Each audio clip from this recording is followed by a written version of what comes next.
రాష్ట్ర ముఖ్యమంత్రి Nara Chandrababu Naidu deputy CM K Pavan Kalyan ఆదేశాల మేరకు ఈ నెల 23వ తేదీన నిర్వహించే గ్రామ సభలకు కూటమి నాయకులు పాల్గొని గ్రామ సభలను విజయవంతం చేయాలని Telugu Desam party Kakinada rural coordinator Katakamsetti బావి పిలుపునిచ్చారు. కాకినాడ తూరంగి గ్రామంలో గల టీడీపీ నాయకురాలు ఏటుకూరి నాగమణి నివాసం వద్ద ఏర్పాటు చేసిన మీడియా సమావేశంలో ఆయన మాట్లాడారు.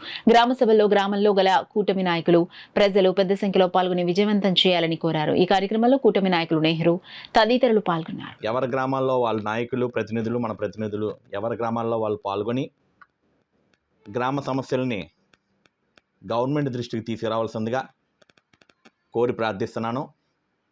ఇది మన నాయకులే కాదు, ప్రతిపక్ష నాయకులు కూడా వాళ్ళ సమస్యలు గ్రామ సమస్యలు ఏమన్నా ఉన్నా దాని మీద వాళ్ళు ఫిర్యాదు ఇవ్వాల్సిందిగా వాళ్ళని కూడా కోరుతున్నాము.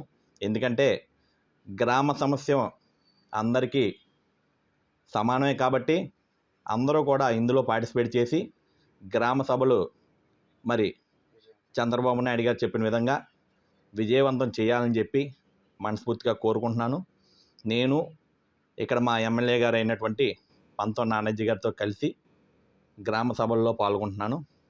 అందరూ కూడా ఎవరి గ్రామాల్లో వాళ్ళు మన బూత్ ఇన్ఛార్జీలు, క్లస్టర్లు, మండల పార్టీ అధ్యక్షులు, అదేవిధంగా తెలుగుదేశం పార్టీ కేడర్ నాయకులు అందరూ కూడా మరి నా మనవిని స్వీకరించి గ్రామాల్లో సమస్యలకై పోరాడి రేపు గ్రామాలకి సంబంధించిన సమస్యల్ని, ఫిర్యాదుల్ని అన్నింటినీ కూడా గ్రామ సభల్లో చర్చించి విజయవంతం చేయాలని చెప్పి మనస్ఫూర్తిగా కోరి ప్రార్థిస్తున్నాను.